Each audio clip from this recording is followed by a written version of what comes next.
നേത്ര സംരക്ഷണത്തിന് നമ്മുടെ അഹല്യ ഫൗണ്ടേഷൻ ഐ ഹോസ്പിറ്റൽ, കേരളത്തിൽ എല്ലായിടത്തും.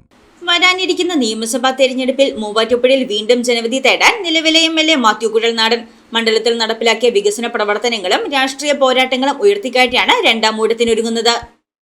മൂവാറ്റുപുഴ നിയോജക മണ്ഡലത്തിൽ രണ്ടാം തവണയും ജനവിധി തേടാൻ doctor Mathew Kuzhalnadan KPCC vice പ്രസിഡന്റും സിറ്റിംഗ് MLAയുമായ മാത്യു കുഴൽനാടനായിരിക്കും വീണ്ടും ജനവിധി തേടുന്നതെന്ന് കോൺഗ്രസ് നേതൃത്വം ചൊവ്വാഴ്ച പ്രഖ്യാപിച്ചിരുന്നു.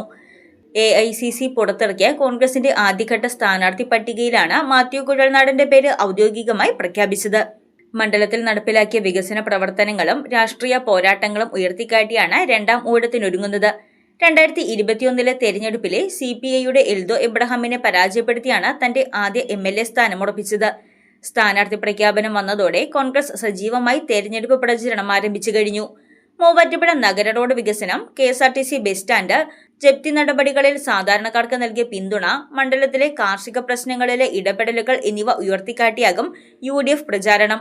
LDF സ്ഥാനാർത്ഥിയായ CPI ജില്ലാ സെക്രട്ടറി N അരുണാണ് എതിർ സ്ഥാനാർത്ഥി. ശക്തമായ മത്സരത്തിനായിരിക്കും ഇത്തവണ മൂവാറ്റുപുഴ നിയോജക മണ്ഡലം സാക്ഷ്യം വഹിക്കുന്നത്. News desk Muvattupuzha news. Muvattupuzha കച്ചേരി താഴത്ത് കഴിഞ്ഞ 34 വർഷമായി പ്രവർത്തിച്ചു വരുന്ന തോട്ടത്തിൽ ഫാഷൻ ജുവലറിയുടെ മറ്റൊരു സ്ഥാപനം തോട്ടത്തിൽ സിൽവർ കളക്ഷൻസ് പ്രവർത്തനം ആരംഭിച്ചിരിക്കുന്ന വിവരം ഇവരെയും സന്തോഷപൂർവ്വം അറിയിക്കുകയാണ്. 925 ഇറ്റാലിയൻ സിൽവർ ഓർണമെന്റ്സിന്റെ അതിവിപുലമായ ശേഖരമാണ് തോട്ടത്തിൽ സിൽവർ കളക്ഷൻസ് നിങ്ങൾക്കായി ഒരുക്കിയിരിക്കുന്നത്. ആഭരണങ്ങൾ കൂടാതെ പ്രസന്റേഷൻ നൽകാവുന്ന വെള്ളിയുടെ പാത്രങ്ങൾ മുതൽ എല്ലാ ഐറ്റംസും തോട്ടത്തിൽ സിൽവർ കളക്ഷൻസിൽ ലഭ്യമാണ്. എമറാൾഡ്, റൂബി, സഫൈർ തുടങ്ങി എല്ലാ ബെർത്ത് സ്റ്റോണുകളും ഇവിടെ ലഭ്യമാണ്. ഇൻവെസ്റ്റ് ചെയ്യുവാൻ ആഗ്രഹിക്കുന്നവർക്കായി 5 ഗ്രാം മുതൽ 1 കിലോ വരെയുള്ള 99.9 സിൽവർ ബാറുകളും ഇവിടെ ലഭ്യമാണ്. തോട്ടത്തിൽ സിൽവർ കളക്ഷൻസ്, തോട്ടത്തിൽ arcade, opposite Sayana hotel, TB junction, Muvattupuzha.